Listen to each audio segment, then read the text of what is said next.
join in and return in after Friday's session. So today we're going to go through test of controls, and that's lesson 7 in your tutorial letter. So the main objectives that we're going to go through is understand what the test of control is, use the how, what, and why framework or structure when you are answering tests of controls. Then you're going to have to also understand or differentiate between manual versus automated controls and how you test those. Know when to use cards or computer assisted audit techniques. And then lastly, look at the different cycles and their flow process, because it's important to know your 5 cycles and what each one entail in order for you to be able to do tests of controls, procedures, as well as substantive procedures. But we'll go more into substantive procedures on Tuesday evening session. So like on Friday, when we spoke about the audit process, so last Friday we went through lesson 3, which was part of planning and audit. So now you should be kind of comfortable with stage 2.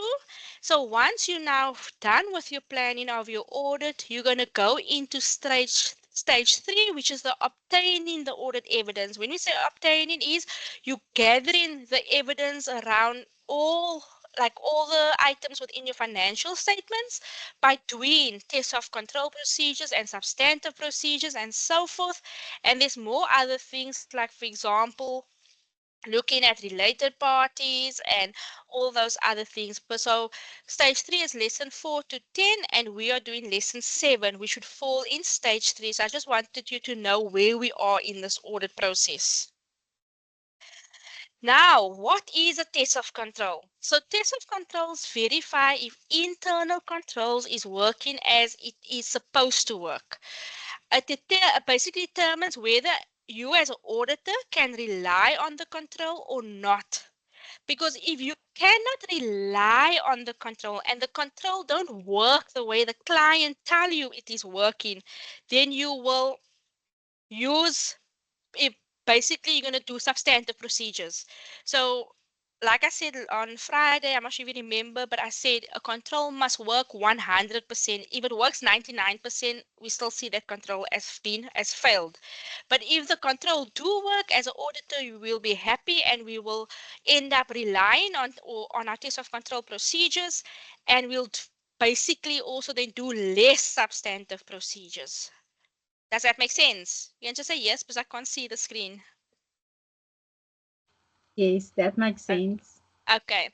So like I use this gate and lock analogy all the time. So a client tells you the gate can or you have a person or a homeowner that tells you, I have the security gate in front of my door for my own security. So the gate can lock, the gate is in full working condition. So that is the control, or that's the internal control that the homeowner has put in place for his safety. So he's saying the gate is working the way it should work. So as an auditor, we don't just rely on a person's word, but we're going to go check, we're going to go inspect to see if that gate can lock. So we will put that key in the gate, lock and unlock the gate.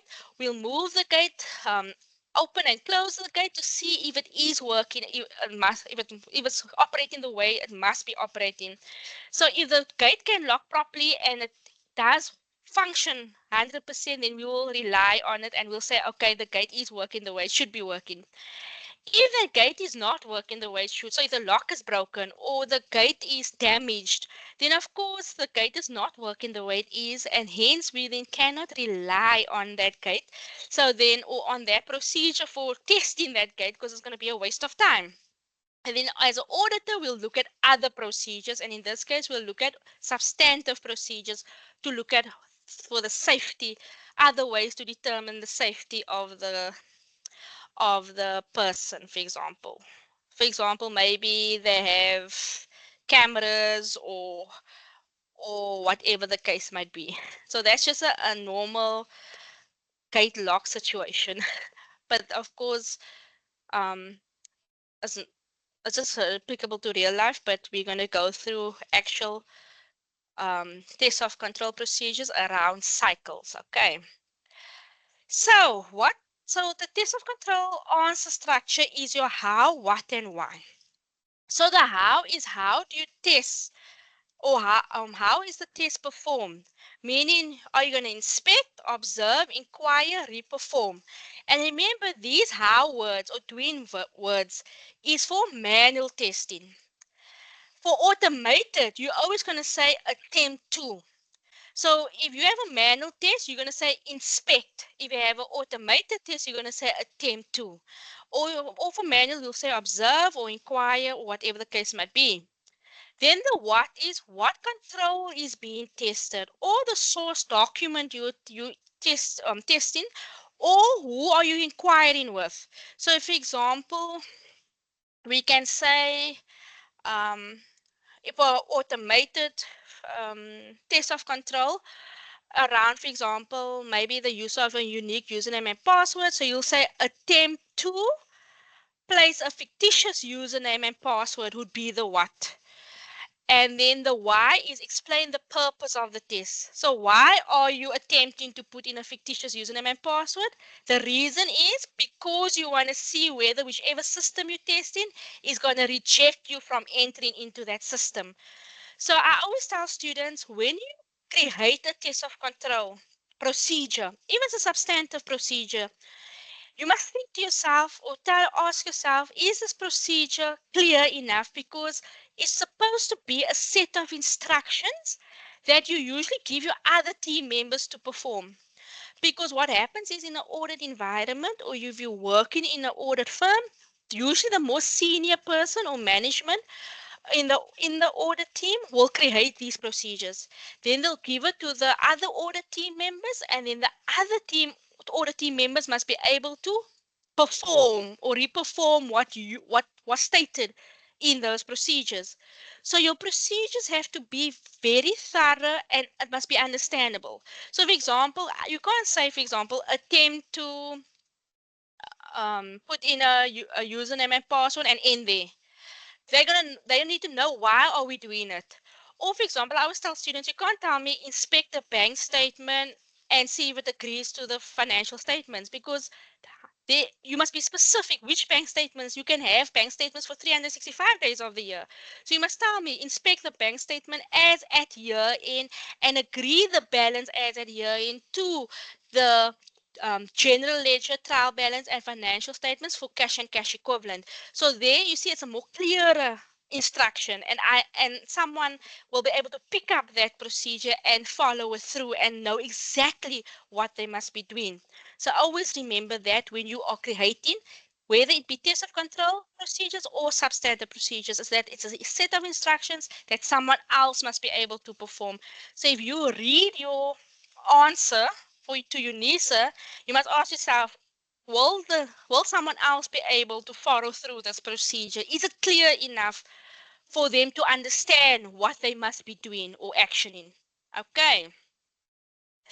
Now, when it comes to the cards, right? So there's a lot of confusion around cards, because I know a lot of students ask me, when do we use cards and when do we use attempt to? Because there's this confusion around cards. So what are cards? So cards is it's a tool that the auditor uses to perform audit procedures automatically with using a computer system. So it's an actual tool, so it's a software that they will have on their laptops, and usually the client will give the auditor also like maybe a document in Excel, or also a automated document, and then the auditor will, for example, instead of physically manually auditing or inspecting things, they will use the computer software to do it. So they'll maybe, so you'll say use cards to recalculate, for example, the sales tax invoices. So this card system, it can analyze data, it can do test of controls, it can recalculate figures, it can pick up exemptions and all those things. When to use cards, you only use it on order procedures in digital or automated environments. So it must, in the scenario, they must say it's a computerized environment. When you see in the scenario it states it's a computerized environment, then you know there's a possibility you can use cards. And remember, like Friday I stated, If you see a computerized environment and the use of cards, that would be included in your scope for your audit strategy. So you see how you start thinking of it and how you also make all it's like building blocks in auditing. So all the different stages actually links together. Because in the audit strategy, you determine you're going to make use of cards, and now in your actual execution, you're going to use then the cards. So as when you test in for test of controls, as when you test in automated internal controls, such as that input validation or program authorization. I'm not sure if you guys remember this, but you must go back in if you don't. But for example, if you have an online form, if they say there's a customer form that or order form that is placed online, then they'll always tell you that these are the fields that must be inputted on the system. So then you have that mandatory checks, the size checks, the alphanumeric checks, and all those things. Those are input validation and program checks and so forth. And like we said, it's for a highly computerized environment. And then types of cards, you'll mostly work with system-orientated cards, particularly using test data. When we say test data is you'll always end up inputting dummy data or data where it is contrary to what it's supposed to do. For example, if a field says it's an ID, a ID field, which means it must be 13 digits. So you'll input test data, meaning you'll input data that is maybe less than 13 digits or more than 13 digits to see whether it's going to go through or not, because in that case, it shouldn't be going through. So now to clarify this automated or computerized environment more thoroughly and more clearly. So I'm not sure if you saw this, but in your tutorial letter 103, an auditor can use a system by using these four options. So the auditor must decide how they want to approach a system by using these options. So number one, you can have the auditor can audit around the computer. This is when they focus on inputs and outputs only. They don't test the system itself, right? Then number two is audit through the computer. Is where you use the test data to check the system's internal logic. Number three is now audit on the computer. That's by using the software that audit software to in order to do the audit procedures. So it performs it for you and do the data analysis. Then the fourth is a combination of these. Now just think about it. If you look at automated tests of controls, it usually falls in one and two because usually in test of controls, I will tell you that this form must, for example, be completed fully before you can submit it online. So you see, here it's auditing through the computer because now you must test that form in order to see, and hence you'd say attempt to, and you won't say use cards. I'm not sure if I'm making sense, but maybe the next one will be more show you why, what do I mean by this. So this is how the required would ask it from you. So the required would, for example, if you must use cards, which is option three of the four different options that the auditor has by using a computerized environment. So if you are being asked to use cards for option three, it will state, like you see in this required, it says, formulate the substantive procedures that you will perform with the assistance of only computer-assisted audit techniques cards. So a required for your NISA will always tell you, you must use cards. As soon as you see a required say you must use cards, then you know your exam tip or exam technique to say use cards too. So you still use the how, what, and why formula, but the how will say use cards too. The what is to recalculate, for example, the sales tax invoice, and the why is for to ensure the mathematical accuracy of the sales tax invoice.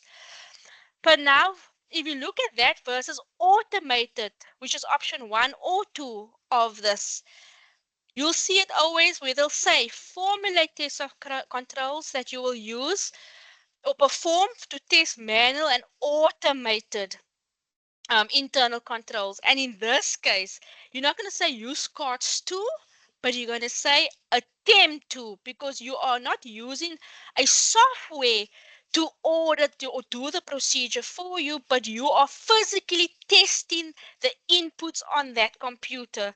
Hence, you're going to self-attempt to do it. Is that clear? Let me see.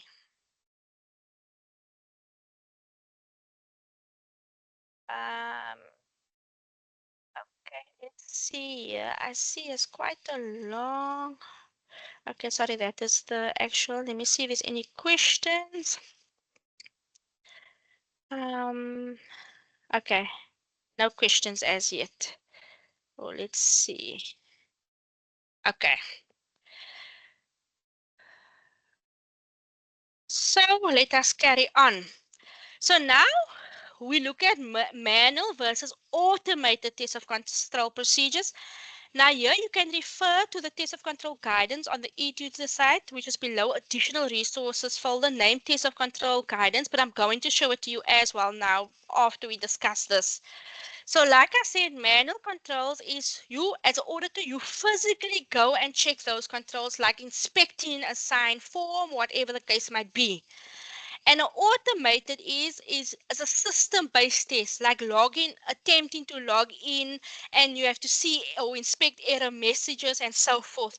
So that would be more option 1 and 2 of this part over here. So that is the difference between manual and automated, because manual you physically inspecting and automated is on the computer and you need to now do some sort of testing on the computer for that. So like I said, let me just show you that test of control guidance that I have. So like you can see here, I say apply, you can apply this to all your cycles, right? So this is we already went through what is test of controls and the types, which is manual and automated. And how do we test manual? We have the how, what, and why formula, and we already went through that. And these are your verbs you'll use and so forth. Now, here's an example of manual test of controls in the purchase cycle, right? So what you usually do is when you are doing a question, you will first have to identify the control within the question.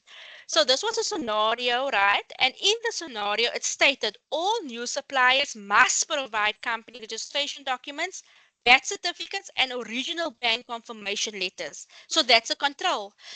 Your client is telling you that our suppliers must give us, or we must give these documents to all our new suppliers. So how are we going to test that control to see is that really what they are doing? You'll say inspect is the how, a sample of supplier onboarding documentation. And there's a reason why you're saying a sample, because remember, as an auditor, you can't go look at all the supplier onboarding documents because you'll sit and audit for the forever.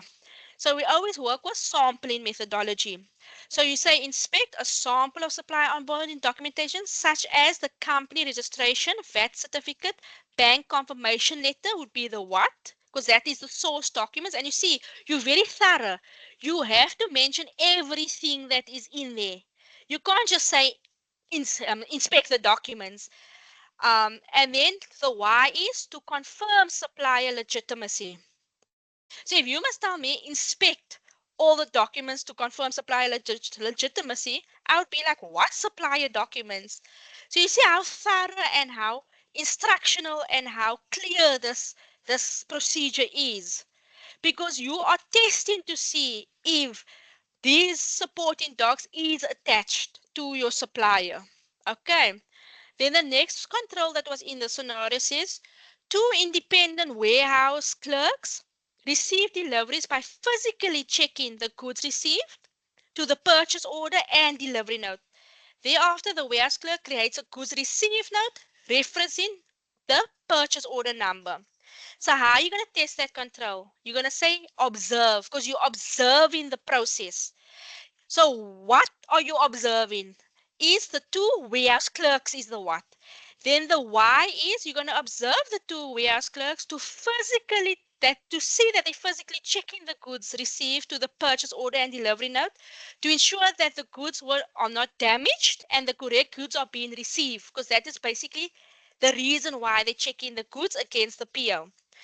The other thing you could have also said is, because it said here, the warehouse clerk creates a goods received note referencing to the PO. So you could also, because that's also a control.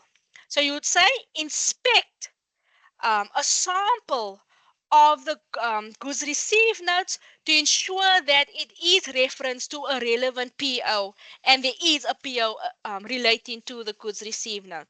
Okay, so you see, so it's very thorough, you explaining everything and so forth. So you always make sure you use that formula. What I've realized what students find difficult is distinguishing between observing and inspecting.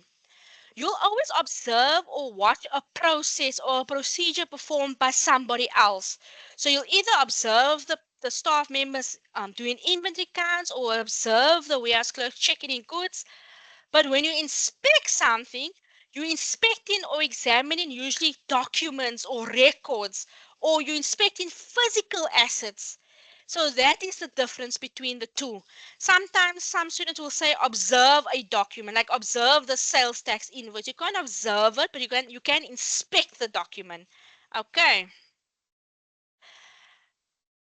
So we did that. So now this is now we go to automated test of controls. Like I said, we're gonna say attempt, but we still have the how, what, and why. Just now your how is not anymore those doing verbs, but you're now gonna say attempt. Now here's some examples still around purchasing cycle when it comes to automated purchase cycle. So here again, you have to identify the control within the scenario. And in this scenario, the control was the ordering clerk logs onto the purchaser's ordering system using their unique user IDs and password. So the how is attempt to, then the what is gain access to the purchasing order system by using an incorrect username and ID. And then the why is and observe that the purchase system does not allow access. You see, so you're being specific as to which system you're using, etc. If you have to tell me attempt to use the incorrect username and password and see whether the system rejects it. By you telling me the system rejected, which system? You get a purchase system, you get a payroll system, you get different cycles. So you must be specific which cycle you're working in, which system you're working in, and so forth. Next control is we're stating any inventory exceeding 20,000 Rand must be authorized online by the senior buyer. So which means that this control is being actioned on the computer. So now, as an auditor, you're going to attempt to process an inventory order exceeding 20,000 Rand on the system to basically and put it through without the online authorization of your buyer to determine whether the system now or the inventory system will not proceed to action the purchase, because the control says the only time you someone or a purchase of inventory of 20,000 will go through is if someone first authorizes it. So you want to make sure or see, well, by doing the opposite of what the system's supposed to do, to see whether if it's going to reject it. So the opposite would be to put in the amount exceeding 20,000 without looking for authorization and just put it through to see if it goes. Because initially, when this person puts through or when the auditor attempts to put through the 20 over, let's say 21,000 Rand purchase, should then say this purchase will go to the buyer for authorization. Because if it does that, then as an auditor, the system is working the way it does. If the system end up taking that 21,000 and placing it immediately with your supplier online, or goes through automatically to your supplier online, then you of course know the system is not working. Then the other control is the online purchase order requires all necessary fees to be completed before submitting an order to the supplier, meaning this again, it's an online form that's on the computer. So they're saying that this form must be filled out, all the fields must be filled out before we can before it gets placed or submitted to the supplier. So how are we going to test it? We're going to attempt to leave out fields in the online purchase order form and then submit the purchase order form to ensure that the PO form cannot be submitted. So when you put it online, you're basically leaving out certain fields, maybe the description of the inventory item you want to order, or whatever the case might be, and you try to submit because it should tell you, please fill in all the fields before you can submit. Like think of, like for example, if you place an order on Takealot, if you don't put a quantity in there, you won't be able to proceed. So that is basically what you're testing. And you can see that we are stating online purchase order form. You can't say attempt to leave out all the fields and see if the form submits. Because what form are you speaking about? Okay. So that is the end of that of this that I've basically spoke or told you. You can go check.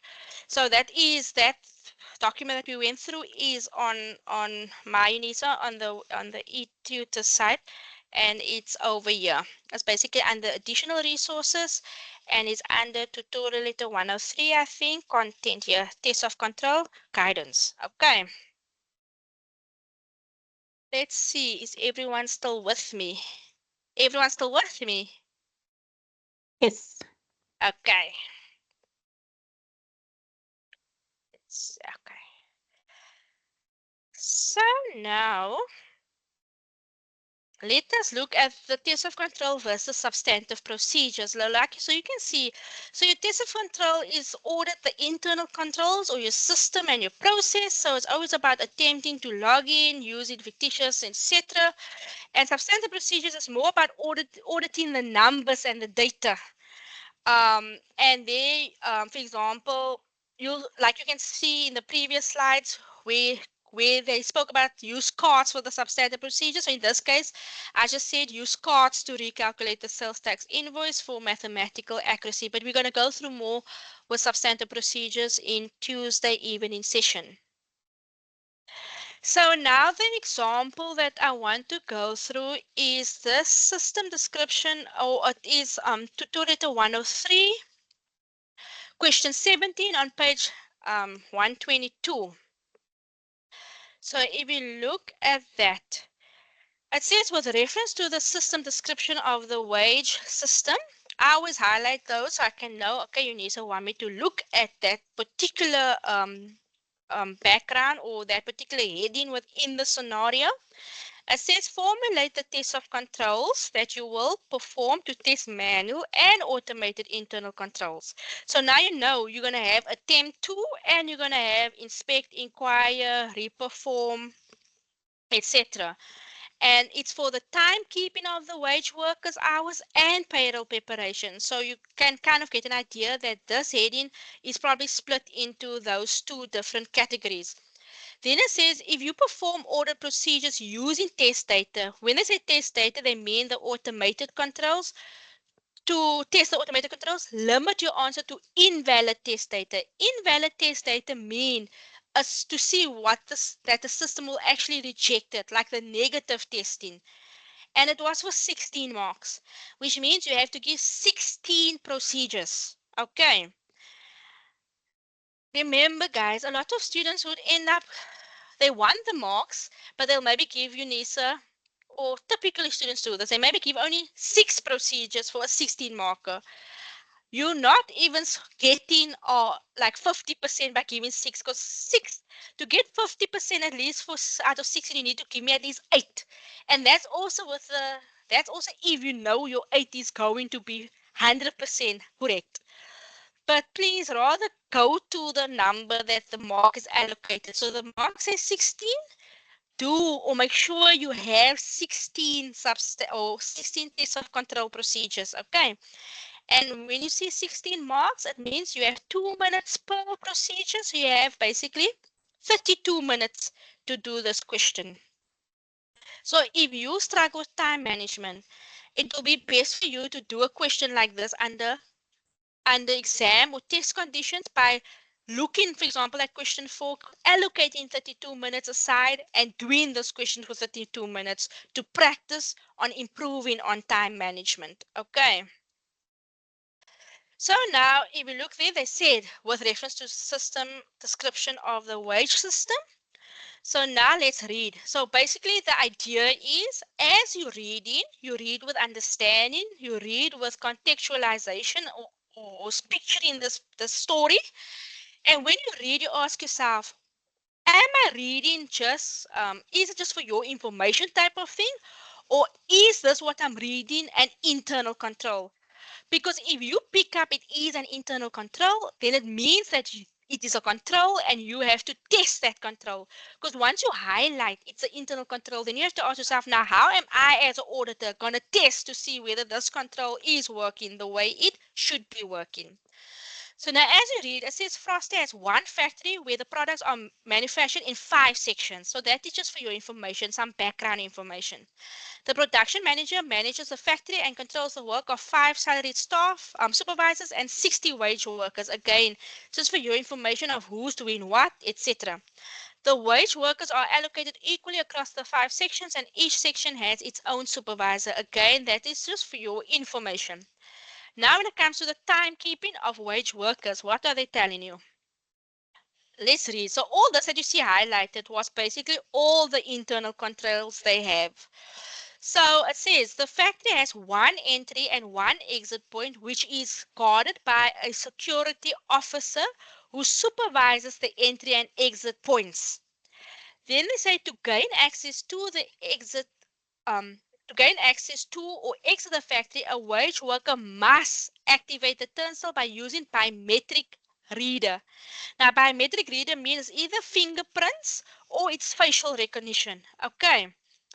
So now the thing is, so you can see that is the control. The control so they only have one entry and exit.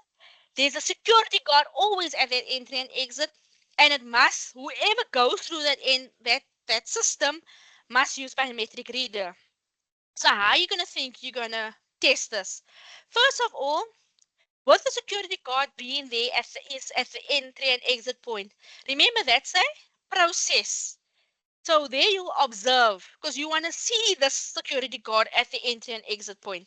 So you're going to observe the supervision or you're going to observe the security officer supervising the entry and exit points to confirm that the process of entry and exit only happens through biometric reading. See, so the observe is the what? And who are you observing is, the observe is the how, the who are you observing is the what, and the reason you observing this is to ensure that it's doing what it's supposed to be doing, this control over here. Then the other thing is, remember they saying this entry and exit is only activated by biometric reader. So now you're going to ask yourself, you're going to test this to see, but what happens if I don't have biometric readers here? So you're going to attempt to access the factory with unauthorized fingerprints or facial recognition and confirm that the system actually rejects the auditor. Because remember, the auditor is not supposed to be in the system. The auditor is external. So you see that's where the invalid testing come now, because the invalid test for this automated control is to say you attempted to put an unauthorized fingerprint on the biometric reader to confirm that the biometric reader will reject me from entering. So that's the negative, the invalid testing. And then also what you could also do, because remember, it's an entry and an exit point.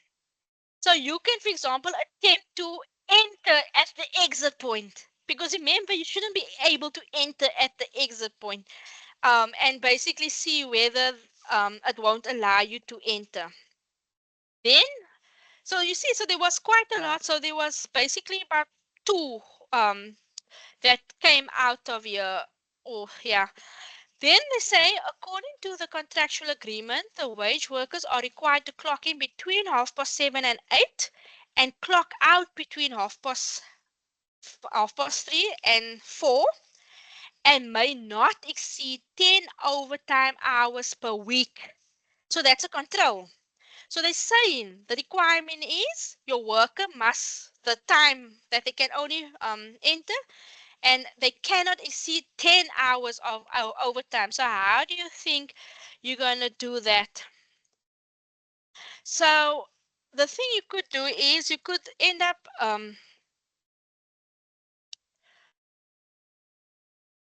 okay, before that we said, oh, we didn't, okay, we're not there yet.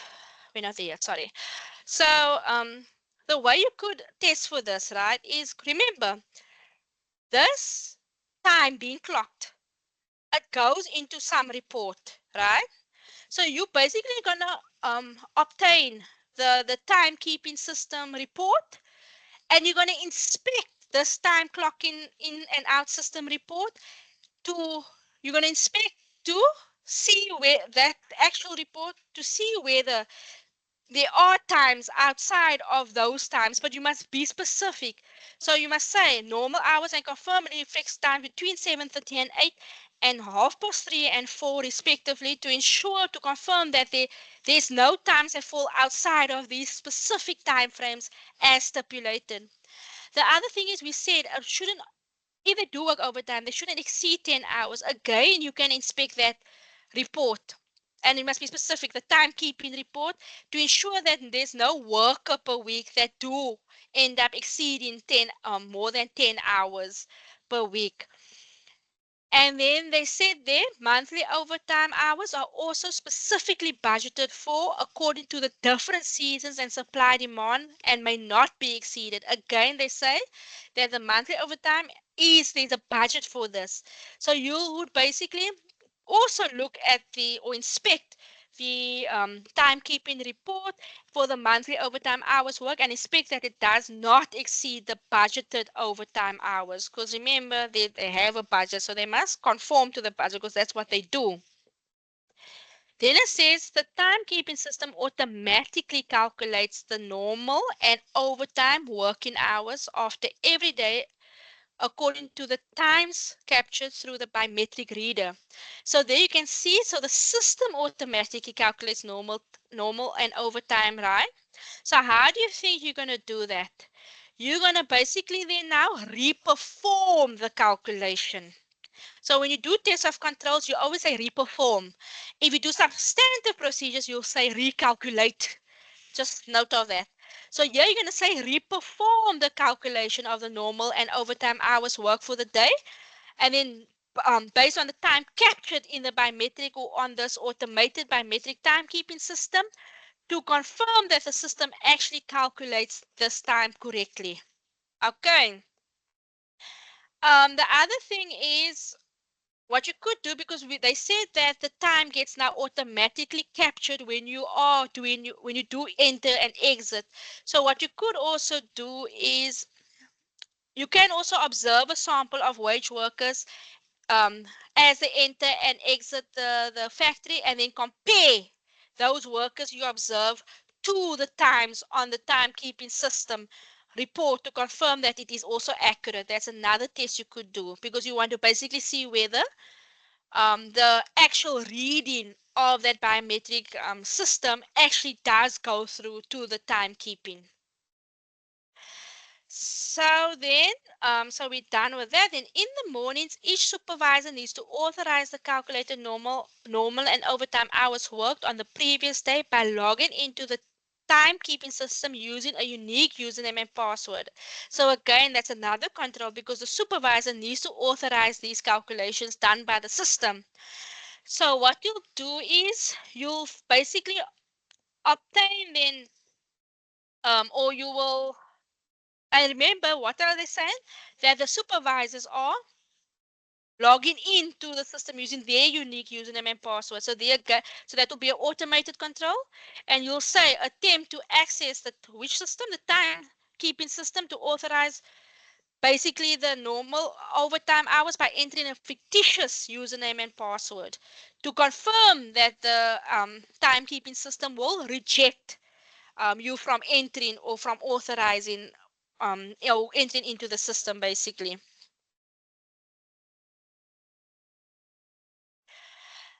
And then when you come to the payroll preparation, it says the timekeeping and payroll systems are linked, and therefore the hours worked per the pay wage worker automatically updated on the system.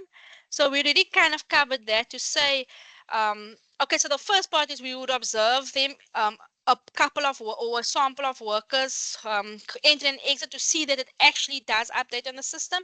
But in this case, they're saying it was not automatically updates, and payroll systems are linked, therefore hours work, wage work are automatically updated on the payroll system after authorization. So now here you're going to obtain a report with the hours worked of the per of so basically, yeah, obtain the report with the hours worked per wage worker from the payroll system, and then compare it to the hours on the timekeeping system, because they're basically saying the timekeeping system is being used for the payroll preparation. So it should be the same. It can't be different. So that is the test you do over there. Then it says to prepare the payroll, Mrs. Money logs onto the payroll system using a unique one-time code that is sent to her personal predetermined cell phone number. So, so first of all, you can attempt to enter the payroll system using the incorrect one-time code and password to see whether the payroll system will allow you, or to see whether confirm that the payroll system will reject it. Because remember, it must be an actual proper one-time code coming from the cell phone itself. Or you could also attempt to request the payroll system now to send the one-time password to a different cell phone number. Because remember, this controls, because there's two legs to this control. The one is using the unique one-time password, and the other one is the fact that it gets sent to her personal cell phone. So you want to test that it can only be sent to her personal cell phone, and that if you use any other code, it shouldn't work. So you see, so you're doing two testing or two automated tests over here. And then it says, let's see, once access is granted, okay, then she will just prepare the payroll function. Then the payroll function will present the payroll for the week by extracting the necessary information, such as workers' personal details, such as your information, the week pay rate, deductions, and net wages. Then the system automatically calculates the net wages using the hours, pay rates, and deductions.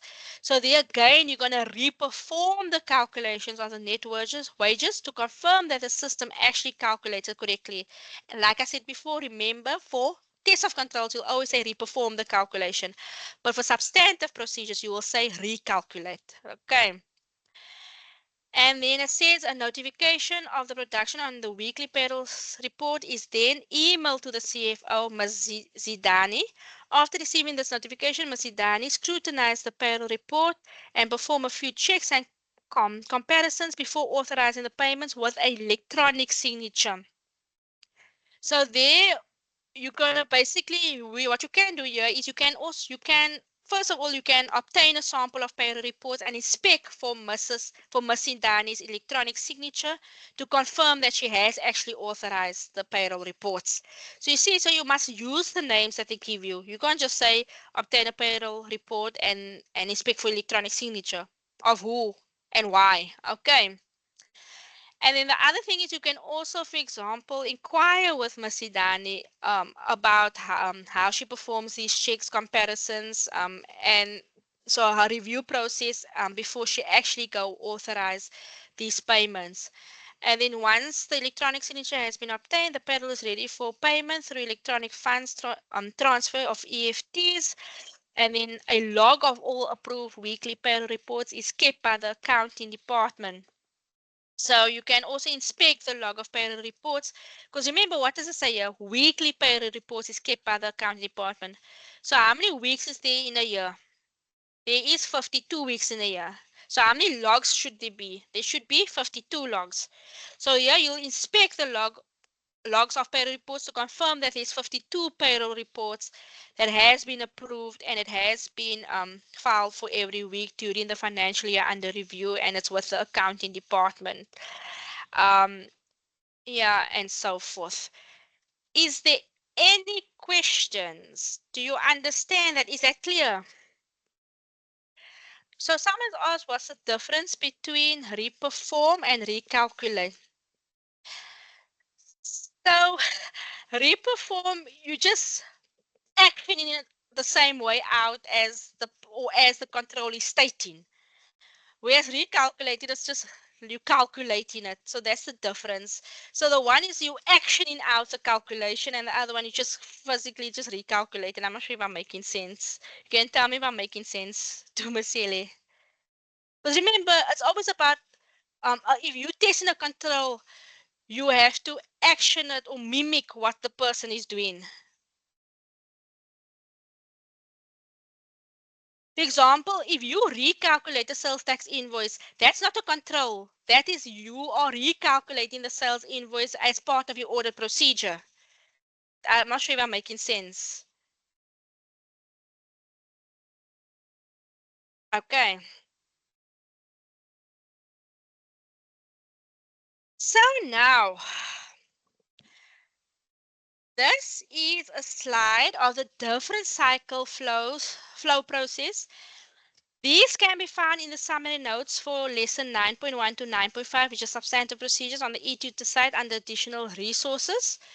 So it is this one over here. So see 9.1 to 9.5. Because the reason why this one is so important is because it basically gives you the flow of each cycle. So you know you have a revenue and receipt cycle, acquisition and payment cycle, inventory and production cycle, payroll and personnel cycle, and the finance and investment cycle. Now the reason why these cycles are so important is because you must know what does each cycle entail in order to be able to do tests of controls and substantive procedures. For example, in revenue and receipt cycle, the first step of that cycle would be a customer placing an order, either via a purchase order or telephonically. Then it depends. If it's a cash paying customer, it's fine. If it's a new customer that wants to buy on debt, then of course they first have to do a credit approval. So they check the customer's credit worthiness. They provide the credit limit for that customer before they can before the your client or your audit client can end up proceeding with providing their customers with whichever goods they want. So then once that is done, then it goes to then the goods goes or gets dispatched. So the order will end up going to, for example, a warehouse. In the warehouse, they will dispatch the goods. Um, then from the dispatch of goods, it will go out for delivery. Then from once it's delivered to your customer, there will be a sales invoice that is issued and created. From the sales invoice issued, then the revenue will be actually recorded in the sales journal. If there's a debtor, it will go against the debtor account or the accounts receivable. If it's a cash received through cash, of course it goes to your bank cash and cash equivalent. And then, of course, your receipt, whatever receipts you do get by your debtor, whatever payments you receive from your debtor, must then agree to the debtor's account and be in the debtor's account. Then the last process is if there is a credit note. So if the client's customer return their goods or don't want the service anymore, then of course the order client will then issue a credit note for that. So that's only if applicable. It's not all the time. So you see, so there's a flow as to what stage you're in. The other thing is, by knowing what stage you're in, you must also identify documents within each stage. For example, under customer placing an order, of course, it will be your purchase order, there's the customer purchase order, and so forth. Under credit approval should be your credit agreements, all the credit forms. They will should supply you with like the ID, proof of residence, and all those things. And before your audit client can, for example, check to see if they can give the customer credit. Then if it goes to the warehouse, a purchase order will be sent to the warehouse where someone will physically basically pick from the warehouse shelves what the customer ordered. And remember, when the customer order, it will they create something called an internal sales order and or a picking slip. And then from there they will dispatch it, and then it goes or gets transferred to the where they have to basically um like for example box the goods or whatever, and then they generate a delivery note and so forth. So you see, so you have to know which documents is in each in order to be able to audit it, because if you don't know which documents is in each cycle or within each flow of things, you can end up not knowing like what are you looking out for as an auditor. And it also depends where are you in in the cycle to be order to in order to audit. So for example, if you are dealing if in the scenario, for example, they're dealing with a customer order for test of controls, if they're dealing with a customer online order, then you must know it's an automated test of control, for example. And there you'll have like the mandatory checks and so forth. Then, if it comes to acquisition and payment cycle, so first you're going to have a requisition of purchase order. It's meaning that you internally, because remember this cycle is about, so first of all, revenue receipt cycle is about that your audit client is providing goods or services and in return they are receiving the revenue. Whereas in this cycle is your audit client is now requesting the goods from their supplier and they now have to make payments to their supplier. So for your audit client, then they have to create a purchase order. And remember, your purchase order needs to be prepared and authorized by someone else. You can't be two people or the same person doing both. So that is lack of segregation of duty. So someone will usually prepare the purchase order and someone else should authorize it. Then once the purchase order is prepared, then they will send it to, for example, they usually would also do quotes and send it to the approved supplier on the approved supplier list.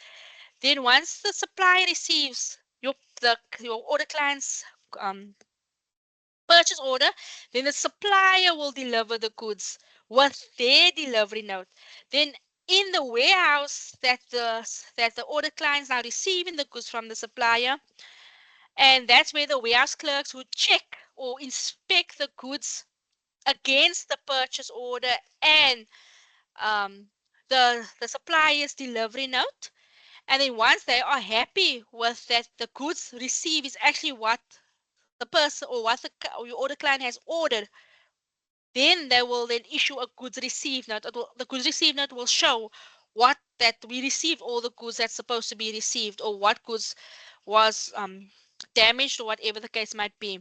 Because remember, the person receiving the goods here in the goods received or receiving the goods from the supplier, that person wasn't involved in the purchase order.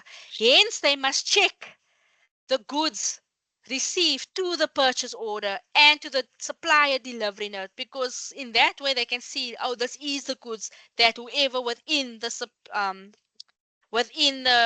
organization actually did order.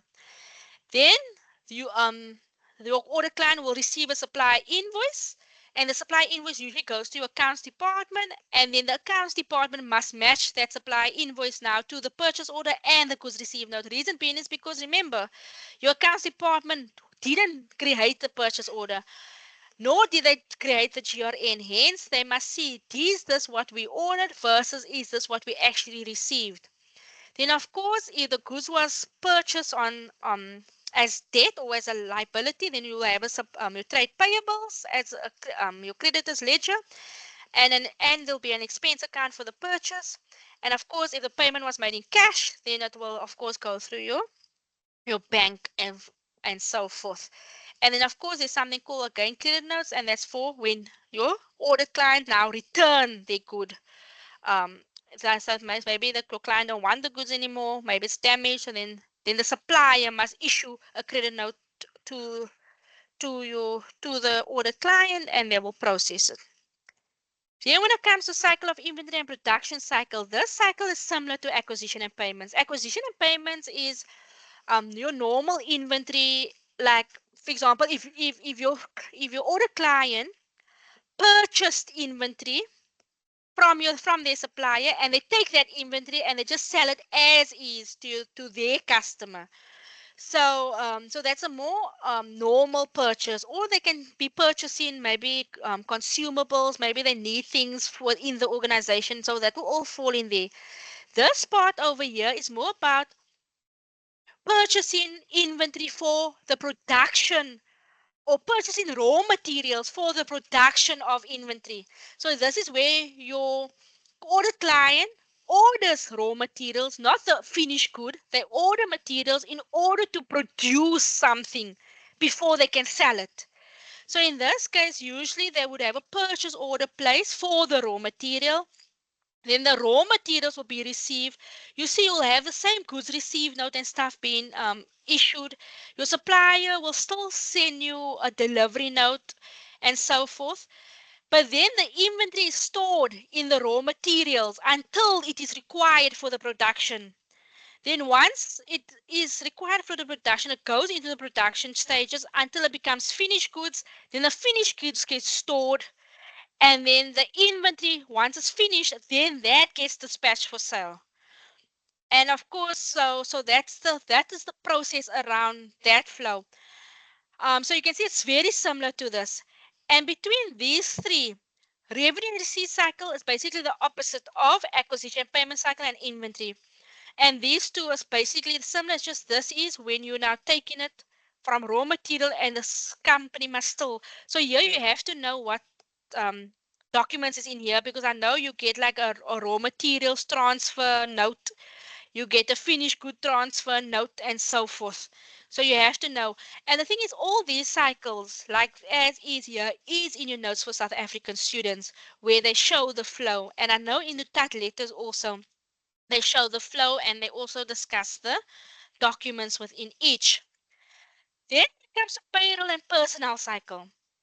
So how does that cycle start? First of all, there must be a recruitment process um, and contract documentation. This is enough for recruiting of new employees. Then, then that new employee staff record gets created on the payroll master file. Then once your employee is in the system, hours work is being captured via biometric system or via clocking system or whatever the case might be. Either you have payroll generated weekly or monthly or even bi-weekly, whatever the case might be. Then you have salaries and wages paid via EFT, or it could be cash. Then part of payroll, you'll have deductions submitted to third parties, such as SARS. So what happens is, every employee will have, for example, a cost to company of say 50,000 Rand. From that 50,000 Rand, maybe 10,000 Rand must go to SARS, for which will be split into UIF, pay as you earn, and STL. So as a company, they would then keep back that 10,000 Rand and then pay it over to SARS. So you as an employee, you see it as a deduction on your salary slip, but you don't receive that money because your company must pay that to SARS. Same with medical aid. So these are also part of deduction. So if you're part of a medical aid scheme, which is Discovery, Bestmed, whatever, your company will keep behind, for example, that 3,000 Rand that must go to Discovery, and they will pay it to Discovery at the end of the month, and so forth. And of course, it's pension and retirement funds, so they will keep that money and they'll pay it to Sanlam or Old Mutual. Then, of course, it's important there will always be a reconciliation done between payroll reports and what is being paid out to your employee and to the third parties. And of course, in the cycle, you cannot forget about your terminated employees, which can either be through resignation, dismissal, or passing away, and so forth. Because all of this is procedures that you have to do for these. For example, terminated employees. If you are terminated, say for example in June, then from July onwards on the payroll, there should not be any payroll going for that person after June. So those are the type of tests you'll do as an auditor, and so forth. You'll even test the deductions if the scenario do have these deductions into play. Remember, if the scenario don't say anything, you can't go test something that's not there. So you must always look out for. So that's why it's important to understand this flow of things. Then, last but not least, you have something called your finance and investment cycle. So finance and investment cycle is when you want to acquire assets, or when your audit client want to acquire assets such as PPE, investment property, intangible assets, or when they want to issue more shares or issue debentures. So it's anything around investing and financing. And remember, no matter what you're investing in, assets or whatever, these type of things are very big in nature. So it requires approval either in the MOI, like if it's shares or debentures. MOI is a memorandum of incorporation or something like that. So that's the document that you get when a company sets up to be a company. Then in the MOI will give you what the like the rules around how many shares they can issue and all those things, or how many debentures they can issue. So as an auditor, you'll inspect those MOIs. um, Even shares issues or even big asset purchases like PPE and investment property would be discussed in directors board minutes. So they won't just someone won't just automatically or tonight decide, oh, let's pursue the asset, they will end up having it in a board meeting because they must end up voting on it. So there'll be either a special resolution or whatever might be in order to buy this big investment. And of course, there's a recording on the system. And each of these things would have also documentation. For example, for property, plant and equipment, you'll have a fixed asset register. Remember, with property, plant and equipment, you can have a management expert, meaning property, plant, not property, investment property, sorry. For investment property, so for property, plant and property, plant and equipment, you'll have fixed asset register. Investment property, you'll also have a register for investment property, but you'll also have a valuation report that usually gets done by a management expert, meaning your audit client will get someone, a valuator that is professional and or an expert in valuation. They will evaluate your the property of the investment property, and so as auditor we would end up using that valuation report from the expert, and we'd also determine whether we can use the expert, because we'll test before we use the expert's work, we'll for example see, is this expert competent, is he independent from the client, if it's not, because sometimes it can be a buddy issue, and so forth, before we actually make use or rely on that evaluator's report. Or what the auditor can do is we can go get our own audit expert to see whether that valuation is correct and so forth. Then your intangible assets, you'll have an intangible asset register. Um, let's think. So like I said, shares will have share certificates. There will be your debentures or your loans will have loan agreements or debenture agreements. So you see, so you think of all the documents within the loan agreements, you also have loan schedules and so forth. And with all of these finance and investment cycle, you always have disclosures in your financial statements as well. One thing to note, when you're discussing PPE, right, property, plant and equipment, or when you're doing substantive procedures, I'm going to go through this again. In substandard procedure, when you go through substandard procedure for property, plant, and equipment, you think it's a balance sheet item, right? It is a balance sheet item. It's in your financial, in your statement of financial position. But when if you're auditing the fixed asset register, what does a fixed asset register have? It has opening balance, additions, disposals, and closing balance. So in the financial statements, you see the closing balance. That additions and disposals is a transaction. So when you're auditing additions and additions to your fixed asset register or disposals to your fixed asset register, you will use the assertions relating to transactions, which is completeness, accuracy, presentation, classification, cutoff, and you get what I'm saying. So it's a transaction per se. So for example, in the scenario, if UNISA tell you that there was an addition for the year, then you know you have to, even though it's a PPE item, most students will tend to go to a financial position assertion. They will speak about existence and that stuff. No, you will speak about occurrence and stuff because it's a transaction that happened within that year. Okay. So the key takeaways here was you use the how, what, and why to structure tests of controls. You identify whether you're testing a manual or automated, and you always ask yourself, am I testing the system or the data? And that's the end. Is there any questions? Did that make sense? Was it helpful?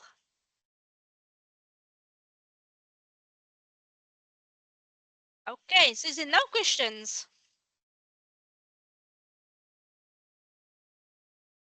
Thank you so much. I hope the cycles kind of gave you some sort of an idea. So please, guys, if you're not comfortable with your cycles, go through your cycles. Like I said, in your auditing notes for South African students, they usually are very nice when we go through those cycles. They go through the cycles by going through the different flows. I think that's from chapter 10 right up until chapter 14, if I'm not mistaken. So it's 10, 11, 12, 13, 14. Yeah, because it's 5 cycles. So thank you so much for joining the session. If there's no questions, so I will end the session. You enjoy the rest of your evening and your Sunday, and then we chat on Tuesday and we'll go through substantive procedures. Okay. Enjoy. Bye bye.